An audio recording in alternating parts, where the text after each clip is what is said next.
수사 받으시다가 수사하러 가셨다가 공익제보자로 본인 담당이 아니니 다른 검사에게 진술하라.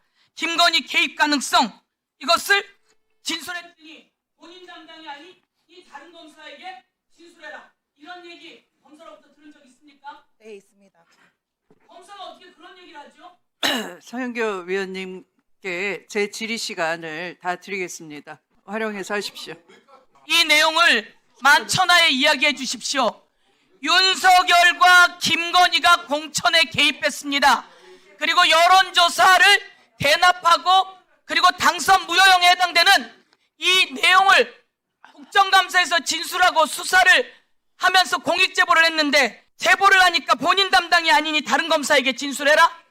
이런 검사가 그러고도 검찰청 폐지가 안 된다고 이야기하는 겁니까?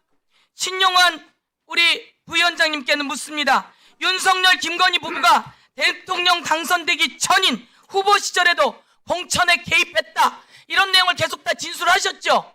진술하고 기본 자료를 제출했었습니다. 그럼에도 불구하고 이런 내용이 하나도 제대로 수사가 되고 있지 않죠? 그 뒤에 한 번도 수사된다는 내용을 이와 관련해서 말씀해 보십시오.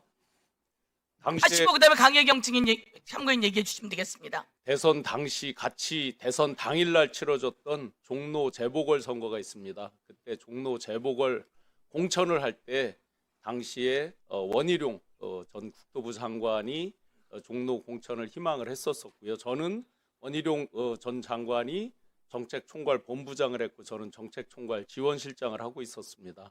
그렇기 때문에 뭐 간접적으로 몇 다리를 건너듣고 이런 건 아니고요. 그 당시에 그렇게 희망을 했는데 김건희 씨가 다른 기업인을 추천했다라고 해서 이제 당시 대선 캠프가 한바탕 이제 아주 술렁인 적이 있습니다.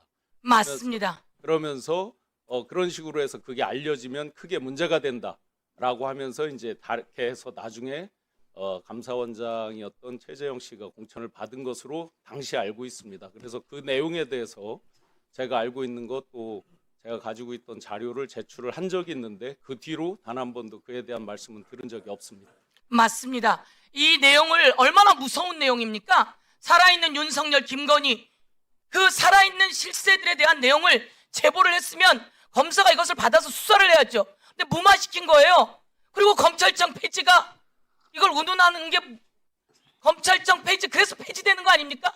누가 시작한 겁니까? 검사들이 시작한 겁니다. 그 당시 제가 그 제보를 드렸던 이유는 당선 이후에 김영선 씨에 대한 공천 개입이 있었지만 당선도 되기 전인 대통령 후보 시절에도 공천에 직접 개입했다는 그 부분 때문에 그 의미 때문에 제보를 드렸던 것입니다. 맞습니다. 제가 받은 제보로는 아주 고위직의 김건희가 직접 전화해서 당신이 이거 맡아달라 이렇게 했다는 제보도 제가 들었지만 제보자를 보호하기 위해서 이야기하지 않습니다.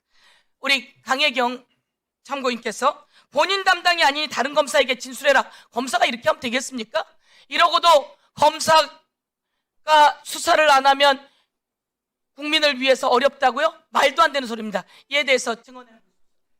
그 당시에 여론조사 건으로 이제 조사를 받으러 갔을 때입니다. 이제 파견 검사한테 이제 여론조사 건으로 진술을 하고 나서 그 진술 말미에 이제 윤석열, 김건희에 대해서 수사 촉구를 한다. 꼭 이제 조사를 해달라라는 그 진술서만 남겨달라 말씀드렸는데 진술서에도 남기지 않고 이 부분에 대해서는 나는 담당자가 아니니 담당자한테 가서 진술을 하시라라는 얘기가 있었습니다.